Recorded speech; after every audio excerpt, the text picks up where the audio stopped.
El branding personal es extremadamente importante, no solo en el mundo del diseño gráfico y las artes visuales, sino en el mundo de la política. Porque sí, el branding también es político. Buenos días, tardes, noches, desde donde sea que me estés escuchando y bienvenido a un jueves más echando la comenta artística. Pareciera que el día de hoy el tema no es tan historia del arte coded y es que sí admito que fui un poquito vaga en la introducción, pero ponte a pensar.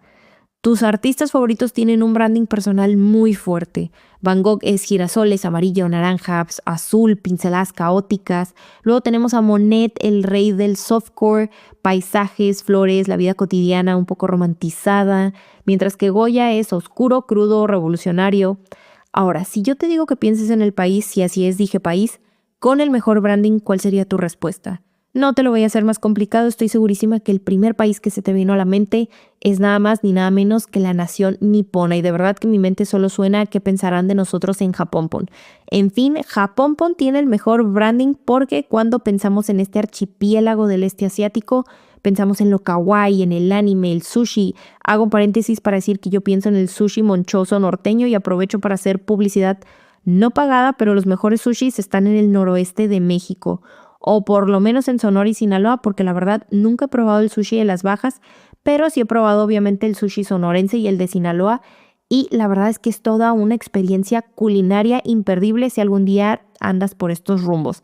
En fin, fin del comercial y continuamos con Japonpon. Otra cosa que se nos viene a la mente es el cine japonés, sobre todo el género del terror, que creo que han logrado destacar, y personalmente prefiero el terror japonés antes que el de Hollywood, pero es mi punto de vista. También pensamos en la cultura del japonés promedio, ¿no? O sea, su puntualidad, organización, limpieza. En general, los japoneses se destacan en muchísimas áreas. Arte, cultura, cocina, tecnología, cine, entretenimiento, etcétera. No tiene fin esta lista. Y es que los japoneses se dan a querer. Hoy en día tratan de mantener una excelente relación diplomática con la gran mayoría de las naciones, entre ellas México, y hablo de México porque si ya tienes tiempo escuchándome, sabes que soy de México, y si esta es tu primera vez por acá, hola, soy de México, entonces obviamente mi perspectiva es la de una persona mexicana, porque es lo que he visto y es lo que he vivido.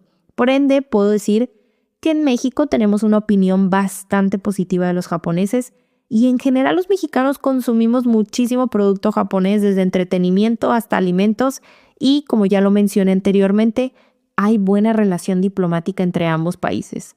Al grado que cuando hay una catástrofe o desastre natural en México, Japón no duda en enviar ayuda. Además, si los japoneses, la Ciudad de México no tendría esas jacarandas preciosísimas que la tapizan en tonos lilas durante la primavera. Y sí, yo sé que muchos mexicanos creen que estos árboles fueron un regalo diplomático por parte de Japón, pero la realidad es que no fue así. Las jacarandas llegaron a México por orden del paisajista japonés Tatsugoro Matsumoto, quien trabajaba en el país durante la década de los años 20, siendo las jacarandas una alternativa al cerezo. No se sabe bien quién dio la orden, si el presidente Álvaro Obregón, orgullosamente sonorense como yo, o el secretario de Obras Públicas Pascual Ortiz Rubio.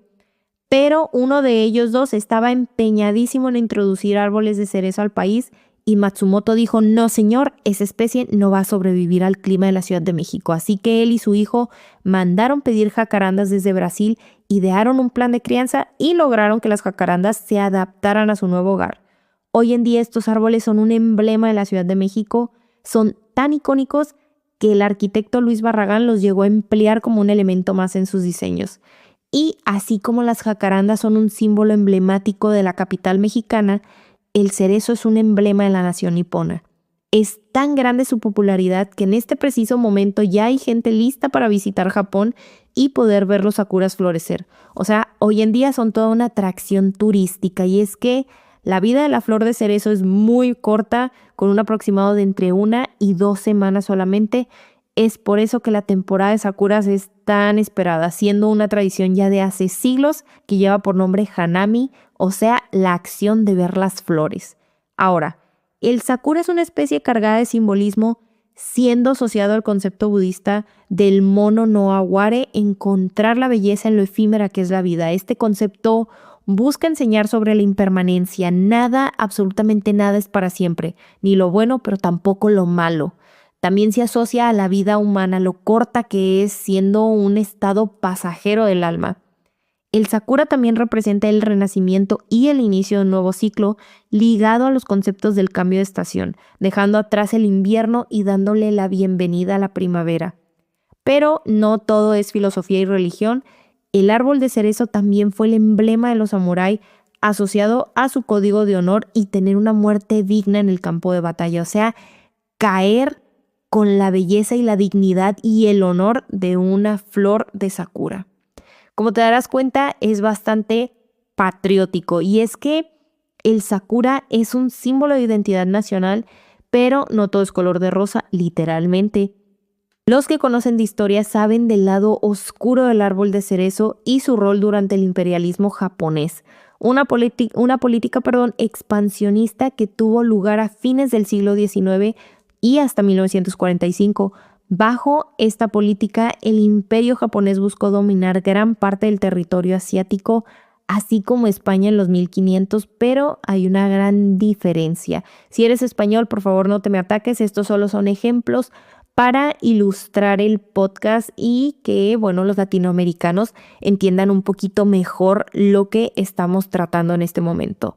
Pero mientras España buscaba la integración cultural, pero con jerarquías sociales bastante estrictas, como lo fue el sistema de castas, Japón buscaba la asimilación cultural de manera forzada.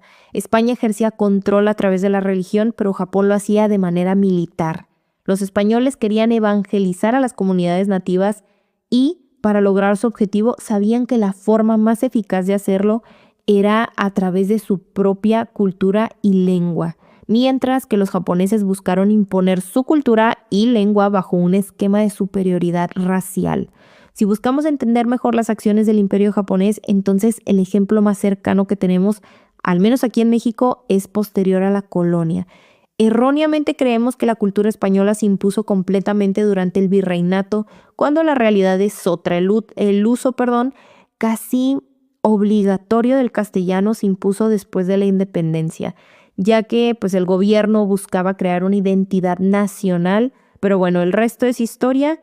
Y ahora Japón buscaba la expansión territorial con el fin de obtener recursos que ellos no tenían en la isla, obviamente, y además posicionarse como una gran potencia capaz de competir con Occidente, que además también buscaba protegerse de las naciones europeas. Y es que los japoneses siempre han sido sumamente nacionalistas. En aquella época lo demostraban a través de la necesidad, entre comillas, de un mejor Japón, aunque para lograrlo tuvieran que invadir, saquear y asesinar.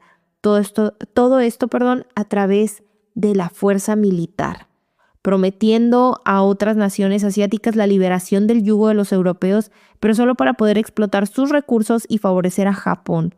Tal fue el caso de las Filipinas, que después de ser una colonia española durante 300 años, pasa a manos de los estadounidenses en 1898 y posteriormente sería ocupada por los japoneses de 1942 a 1945. Y así, Japón controló bastantes territorios asiáticos durante la época imperialista, entre ellos Taiwán durante la Primera Guerra Sino-Japonesa.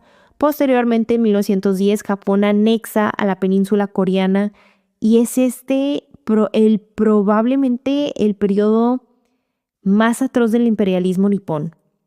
Estamos hablando de un periodo de erradicación cultural forzada, explotación de recursos, militarización forzada.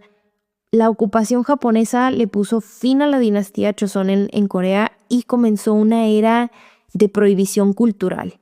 El idioma coreano ya no se le enseñaba en las escuelas, ni tampoco se enseñaba a la población en general. El uso forzado de nombres japoneses, la destrucción de documentos históricos con el fin de borrar completamente la identidad coreana, sometiéndolos a labor forzado y cumplimiento militar. Entre las atrocidades de este periodo están las mujeres de consuelo, mujeres forzadas a la esclavitud sexual con el fin de ser un objeto de uso del ejército japonés, que por cierto esto no solo sucedió en Corea, también en China y en Filipinas, y hasta la fecha este tema causa tensión entre ambas naciones, o sea, Japón y por lo menos Corea del Sur, y hasta donde yo sé Corea del Norte también. Y bueno, como sabemos, Corea se libera de Japón en 1945 con el fin de la Segunda Guerra Mundial y henos aquí, con un Japón kawaii y 2 Coreas. Pero a ver, ¿qué tiene que ver todo este rollo histórico con el árbol de cerezo? Bueno, amistad, justo el sakura, como lo habíamos dicho al inicio, es un emblema nacional y el Estado imperial transformó este bellísimo árbol en un símbolo de colonización japonesa, plantando miles de ejemplares en los territorios ocupados, entre ellos Taiwán y sí, Corea también. Lógicamente, después de la liberación en Corea, muchos árboles de cerezo fueron talados por ser un símbolo de dominio japonés, siendo un cruel recordatorio de todo lo que vivieron durante casi 40 años.